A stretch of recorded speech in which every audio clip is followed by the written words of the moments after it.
السلام عليكم ورحمة الله وبركاته. أسعد الله يومكم يا رب، يا رب تكونوا بصحة وعافية وسلامة.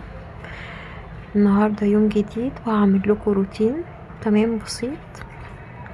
هنعمل أكلة كده شتوية تمام، ودي مواعين هغسلها زي ما انتوا شايفين كده. المطبخ متبهدل، وكنت هنا معلقة على عدس، هعمل فتة عدس. هنا حطيت الطماطم وقطعت بصلة، وكنت حاطة شوية توم تمام. هنبدأ يومنا كده بمج نسكافيه.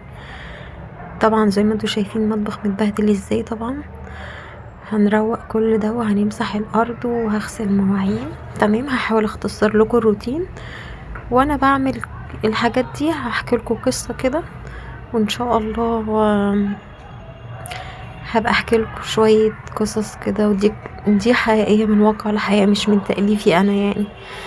ادعموني باشتراك تمام، ده فضلا وليس امر، وبتعليق حلو كده، اجبروا خاطري بتعليق، واعملوا لي لايك. معلش اذا كنت بنهد، تعبانه شويه، واخده برد. ربنا يعافيني ويعافيكم يا رب. اللهم صل على سيدنا محمد. هنا كنت بقطع البصله بتاعه العدس اللي انا هعملها. انا هعمل فتة عدس، اكله شتويه لان احنا عندنا برد تمام في البيت. ربنا يعافيكم يا رب. وهنا كنت حاطه العدس وغسلاه ومقطعه 4 طماطمات، وحطيت هنزل بالبصل تمام، وحاطه توم، وهحط شويه ملح. وانا بسلق العدس بحب احط الملح عشان خاطر ايه؟ عشان خاطر يعني ما يكون اسهل يعني تمام.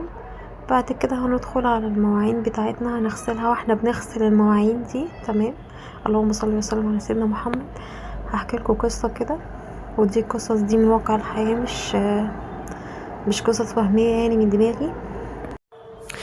معانا النهارده قصه تمام. ما انا بقول لكم القصه، انا بغير في الاسماء، ما بقولش اسماء الاشخاص نفسها. معانا قصه صاحبتنا دي النهارده، اسمها علا تمام. علا دي يعني كانت تعليم متوسط، خلصت دراستها، مش تعليم عالي يعني، بس كانت على قدر كبير من الجمال. خلصت دراستها وقعدت في البيت، كان بيجيلها عرسان وكده. جالها واحد المفروض يعني ان هو اول ما تشوفوه هتنبهروا، في كل المميزات اللي ممكن واحدة اي بنت توافق عليه. من عيلة كويسة تمام، عايش مع والدته ست كبيرة عندها 60 سنة. كان شاب محترم جدا جدا جدا. اول ما شافته طبعا شكله كويس، شاب محترم بر جدا بأمه. ما خدتش وقت كبير، في فترة الخطوبة حصل قبول تمام. في خلال 5 شهور هي جهزت وهو جهز تمام، ما بانش عليه اي عيوب خالص.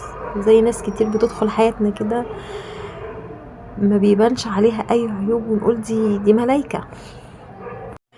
البنت جهزت نفسها وهو كان جهز نفسه، وعملوا فرح كويس تمام، وعزموا الاهالي والقرايب، وكان كل اللي يشوفه يقول لها ده ما شاء الله، ده شخص محترم، باين عليه، ده باين عليه كويس، دي مامته شكلها كويسة وطيبة. مامته كانت عندها 60 سنة. المهم يعني علا عملت فرح واتجوزت تمام. اتجوزت في بيت عيلة ما كانش فيه غير مامته بس، وهو باباه متوفي، وعنده اخت المفروض ان هي برا، قالوا لها ان هي برا وكده ومش هتقدر تحضر الفرح. المهم اتجوزت يعني، وبعد الفرح دخلت شقتها. هي ليها شقة لوحدها وحماتها ليها شقة لوحدها، بس ايه، حماتها عادي ساعات بتيجي عندها وهي بتيجي عند حماتها. المهم اول يوم فرح تمام، اول يوم اللي هو اليوم اللي بتستنى اي بنت، دخلت شقتها، وشقتها كانت ما شاء الله جميلة، وعرسها زي القمر وكويس وابن ناس، اي واحدة عايزة كده يعني، هتعوزي اكتر من كده؟ بعد ما دخلت شقتها بساعة وكده وبتخلع خلعت فستانها وبتجهز نفسها لليوم، لقيت حماتها جت. اوكي، لقيت حماتها جت وخبطت وقاعدة معاهم في اوضة النوم. تمام. والست كان باين عليها الغيرة الشديدة، هي مش فاهمة، العروسة مش فاهمة هي غيرانة من ايه، وانتوا لأ ما تعشتوش ويلا نتعشى كلنا ومش عارفة ايه والعريس كان اسمه احمد، وانتوا بعد ما تعشوا كده وقالوا يمكن هي جعانة وما عندهاش اكل فعادي، ايه المشكلة؟ بعد ما اتعشوا كده لقوا الست قاعدة ومش عايزة تمشي. راح العريس بعد كده بيدخل يقول لعلا: يا علا، ماما هتبات معانا النهاردة وانا تعبان وكده، وهدخل انام في الأوضة اللي جنب ماما. سابها اليوم ده وراح نام جنب والدته. طبعا البنت شكت في ايه في ايه في ايه. جت تاني يوم. تمام. الست طلبت منها، قالت لها احنا عايزين نتغدى. قالت لها طيب يا ماما ما في اكل هنا، والدتي عاملهولي في اكل كتير يقضي اسبوع. لا لا لا لا لا لا لا، احنا عايزين ناكل اكل حرشه كده، انا عندي حلويات وكده وطحال، والاكل دي اسمها حلويات وممبار ونعملها والكلام ده كله. طبعا العروسه استغربت جدا، عروسه ولسه عروسه جديده، وهو اصلا ما فرحش بيها ولا دخل بيها زي اي زوج. كان وضع غريب جدا جدا جدا. عدى اليوم. تمام. المهم الست دي جات لها واحده قريبتها فقعدت معاها في الشقه تحت. تمام. انشغلت، كان هو بيحاول يعني مع عروسته وكده ان يتم ليلتها وكده والدخله وكده. البنت تعبت وجالها نزيف وراحت لدكتور، قالت له تبعد عنها خالص لمدة 12 يوم. كانت الام دي فرحانة جدا جدا جدا باللي حصل، جدا ان هو ما قربش من عروسته كده. بقيت الست الكبيرة اللي هي ام احمد تشوف العروسة تقول لها اللبس اللي انتي لابساه ده خفيف، البسي حاجة مقفولة، بلاش اللبس اللي انتي لابساه. طبعا هي في غاية الانبهار، ازاي ايه اللي بيحصل ده، اللي هي العروسة علا، ازاي ايه اللي بيحصل لي ده، ازاي حماتي تقول لي كده ما تلبسيش اللبس ده، البسي حاجة تقيلة، البسي حاجة بكم. وهي عروسة طبعا، والعريس ولا اي حاجة يعني احمد ولا اي ردة فعل منه. بتقول له مامتك بتقول لي كذا كذا كذا، قال لها اللي ماما تقول لك عليه اعمليه، اي حاجه ماما تقولك عليها اعمليها. طبعا هي مستغربه اكتر وما تقدرش تتكلم مع حد من اهلها، حتى لما اهلها جم زاروها بينت ان عادي وكده ومفيش مشكله. في نفس التوقيت العريس بيفاجئها ويقول لها انا نازل عند ماما تحت، هبات تحت في الشقه. تمام. هي طبعا ذهلت جدا جدا جدا، ازاي؟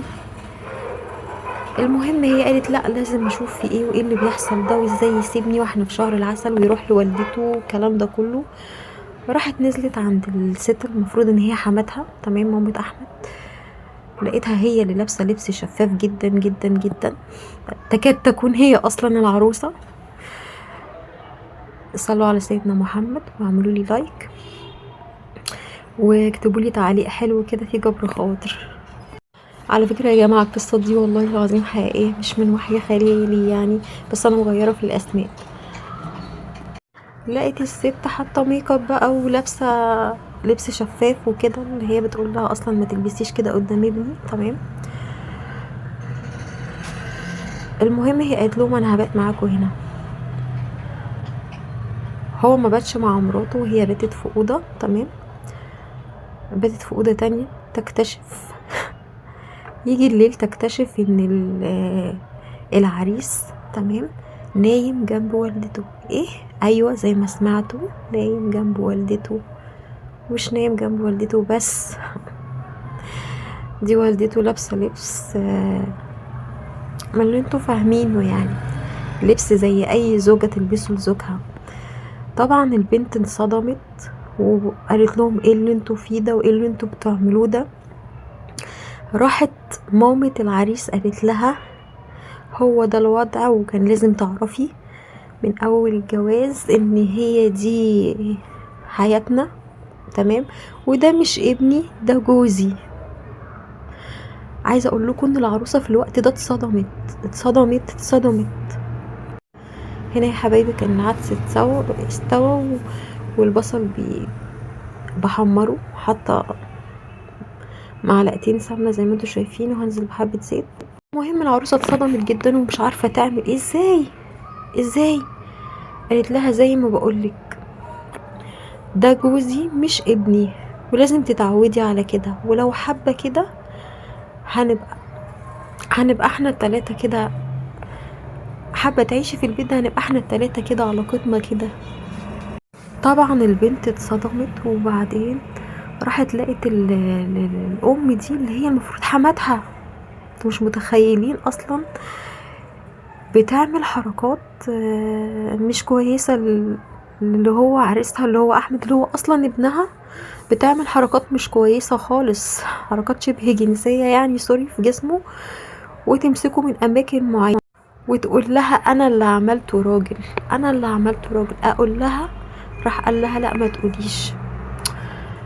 البنت هنا مش عارفة ايه اللي بيحصل ولا ايه اللي هي فيه ده. طبعا البنت في حالة ذهول وسكتت وكده، وطلب الست دي طلبت منها ان انت حابة تبقي معانا مفيش مشكلة، هنبقى احنا التلاتة سوا والدنيا هتمشي ومش عارفة ايه. مش حابة تكملي خلاص، تتنازلي عن قيمتك وعن حاجتك والكلام ده كله.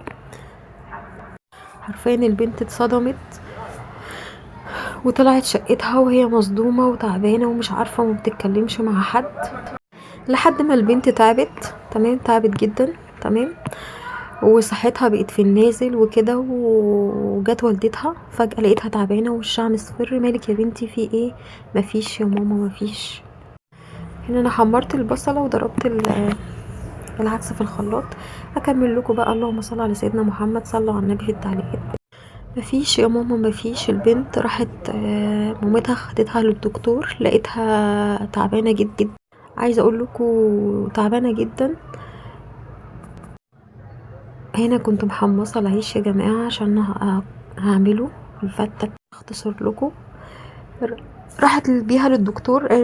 الدكتور قال لها شوية ارهاق وتعب وكده، وهي شكلها ما بتاكلش. يا بنتي انت ما بتاكليش؟ لا انا من اغلبية الوقت نايمة. روحت شقة حماتها بقى بتديها كوباية ينسون. البنت بتقلب اليانسون، تمام، تلاقي في قعر الكوباية برشامة مش دايبة. اكتشفت بقى ان هما بيحطوا لها منوم عشان ما تتكلمش. بيحطوا لها منوم. دي الصدمة الكبيرة. البنت طبعا خافت واترعبت ومش عارفة تكمل في الحياة دي وفي العيشة دي. مشيت وهددوها ان انتي لازم تتنازلي عن قيمتك ولو اتكلمتي وكده. راحت قالت لوالدتها كل اللي حصل. قالت لها انتي ازاي تسكتي؟ تمام، ازاي تسكتي كل ده وازاي انتي عايشة كده؟ راح هو رفع عليها انذار بالطاعة عشان هي عايزة تتطلق وعشان ما ترفعش قايمة وكده. عايزة اقول لكم فجأة اللي اكتشفتها البنت بعدين ان اختهم اللي هي اخت الولد اللي اسمه احمد، اللي هي المفروض قالوا ان هي مسافرة، ما طلعتش مسافرة وطلعت عارفة بلاوي الولد ووالدته. انتوا متخيلين يا جماعة؟ انتوا متخيلين احنا بقينا فين؟ ربنا يسترنا يا رب ويخرجنا من الدنيا دي على خير يا رب ويحسن ختامنا. المهم البنت رفع قواضي دلوقتي ومهددينها ان هي لازم تتنازل وكده. وعايزه اقول لكم ان الولد ده اللي هو جوزها كان بيحاول في يوم من الايام يصورها بكاميرا الموبايل. فتح الموبايل، فبتقول له انت فاتح الموبايل عليا ليه؟ قال لها لا ده انا فاتحه عليا. راحت شاده بسرعه الموبايل منه ومسحت اللي هو صوره. بس هي عملت كده لان هي كانت خلاص شكت. هي طبعا دلوقتي عند بيت اهلها ورفع قواضي، وهم طبعا ما زالوا بيهددوا كده. ادعوا لها يا جماعه ربنا تتطلق يا رب على خير يا رب. والحمد لله ان هي ما خلفتش، والحمد لله ان هي طلعت من الموضوع ده. انا هنا كنت حمرت البصله ونزلت بالبصله بصلتين زي ما انتوا شايفين، كنت حاطه معلقه سمنه بلدي ومعلقه سمنه عاديه، ونزلت بالعدس بعد ما ضربته في الخلاط. ادعموني بلايك واشتراك بالله عليكم بالله عليكم. ودي القصه بتاعت النهارده واختصرتها، ودي قصه حقيقيه من واقع الحياه، وانا بس مغيره في الاسماء. وانا كده عملتها كسرت العيش زي ما انتوا شايفين، وعملت فتة